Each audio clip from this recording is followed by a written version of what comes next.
Olá, alunas e alunos. Estamos nos preparando para finalizar alguns conceitos sobre o período imperial brasileiro. Um período que, como vocês perceberam, não atinge 100 anos, mas é repleto de transformações e, ao mesmo tempo, com algumas permanências sobre o que vinha acontecendo na sociedade, na política, na economia e na cultura brasileira. Sem sombra de dúvidas, o Segundo Império, que atinge praticamente meio século sob o poder de um homem só, é pautado por grandes transformações na nossa sociedade.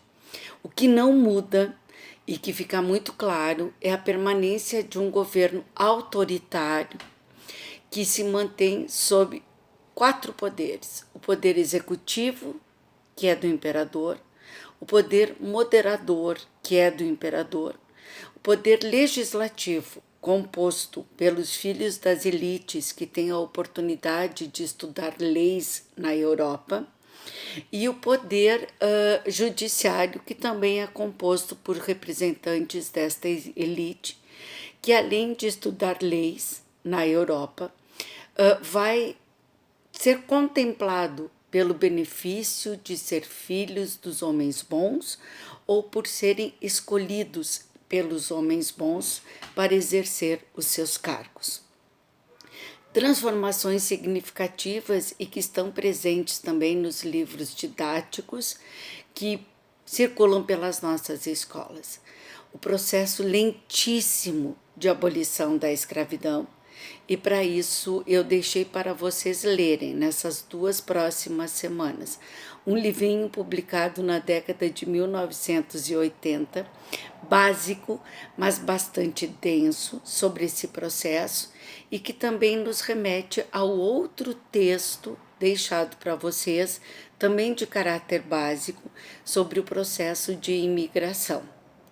Então, quando nós pensamos o Segundo Império, nós associamos ao processo de abolição, como eu disse antes, lenta do processo de uso da mão de obra escrava, escravizada no Brasil, que deixam marcas e deixa marcas nas mazelas da sociedade brasileira até hoje, e o processo de imigração que não foi só europeia, mas, sobretudo, europeia.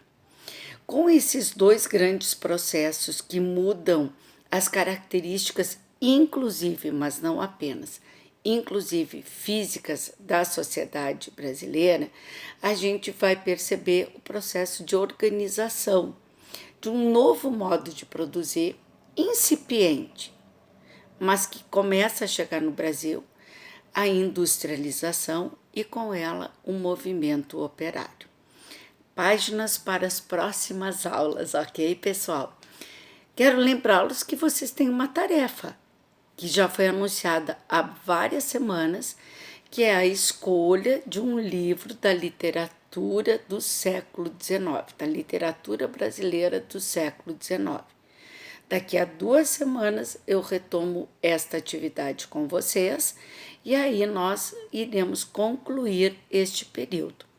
Lembrem-se, como são poucos os nossos encontros e é bastante grande a possibilidade de trabalhar a história do Brasil, de refletir, são apenas alguns caminhos possíveis. Estamos abertas a outras possibilidades sempre, desde que sejam reflexivas, críticas e construtivas. Boa leitura para vocês nas 2 próximas semanas. Fiquem bem, se cuidem, usem máscara, fiquem se conduzindo de tal forma a não se contaminar e não contaminar ninguém. Um abraço, pessoal.